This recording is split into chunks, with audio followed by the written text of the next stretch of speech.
Good morning. Good day. Welcome to our day 6 of Lent. This is our devotional for today.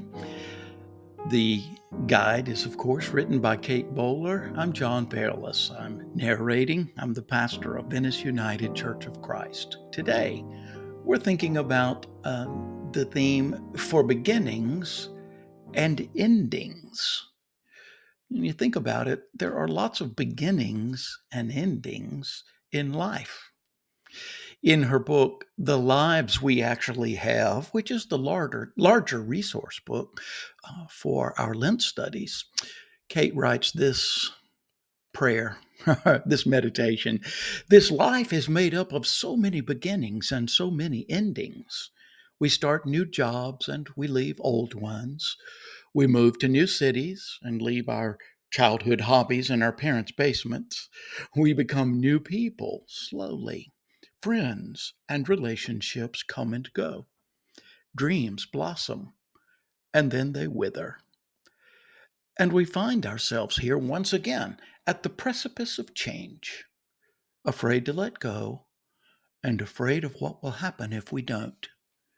Might this be a place of blessing too? There's more to that meditation and that prayer. It's excellent. Again, I recommend you purchase the larger book if you get a chance to. The Lives We Actually Have by Kate Bowler. But her ask today is, what changes, big or small, are you experiencing right now? What's going on in your life? And what does this change feel like in your body? She says, for example, do you get sweaty when you think about changing? Do you get butterflies? Do you feel bubbly? Probably there are a few other words we could use when we're facing a time of change. Our scripture for today comes from Isaiah 43, verses 16 through 21. I'm continuing to read in the Easy English Bible translation. The Lord is the one who made a road through the sea for you to cross. You went on a dry path in the middle of the deep water. He led the enemy's great army with their chariots and their horses to chase you. They all fell down, and the water drowned them. Their lives finished like the flame of a lamp that stops burning. The Lord did all that for you. But now, he says, forget those things that happened a long time ago. Do not think about past events. Look, now I will do something that is new. It is already beginning to happen. Surely you can recognize it. Yes, I will make a road through the desert. I will make streams in the wilderness. The wild animals in the desert praise me, including the jackals and the owls. They praise me because I put water in the desert and streams in the wilderness. I am giving water to the people that I have chosen so that they will not be thirsty. They are the people that I made for myself so that they would praise me aloud. What a powerful verse of scripture. Of course, Isaiah is an Old Testament prophet, and those were words written to those children of Israel to think back hundreds of years before their time, to their past, when God delivered their ancestors out of Egypt. It's a great story to look back on, to know that God's been with your people, your ancestors before you.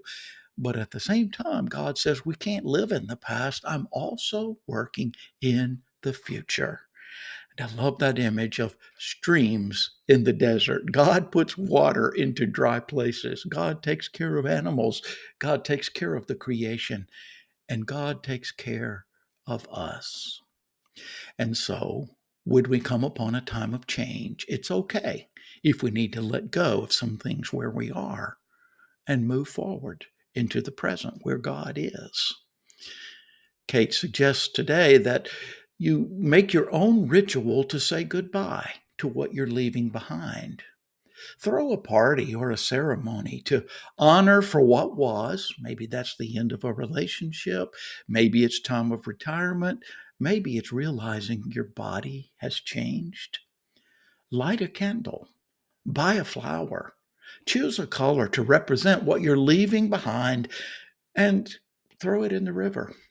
Say a prayer of thanks for the freedom that this change represents, and then open your heart for what is to come next. She suggests that for our prayer today, we hear again the words of that devotional beginnings and endings from her larger book, and that we simply change the word we to I. And so let me read a portion of that and put it in here, and um, let's see how it fits for us. And I find myself here once again at the precipice of change, afraid to let go, afraid of what will happen if I don't. But might this be a place of blessing too? God, make it remotely possible for me to grow and change, to become open to new adventures, and untethered to the routine or to the same old, same old. Because the anxiety rising in my shoulders and filling my throat tells me I am unlikely, unwilling to step forward. Blessed am I when I trust this timing and when I open my heart anew to change, to new friends, to hope. Nervous, maybe heavy hearted, but brimming with gratitude for a life so beautiful that it actually hurts to say goodbye. In my leaving and in my arriving, in my changes, expected or shocking, God surprised me with who I might become. Thanks be to God who stays with us and sticks with us and always will be with us, particularly as we walk with Christ through this journey of Lent. I'm glad you're joining. I look forward to seeing you tomorrow for day 7 of Lent. And until then, God bless.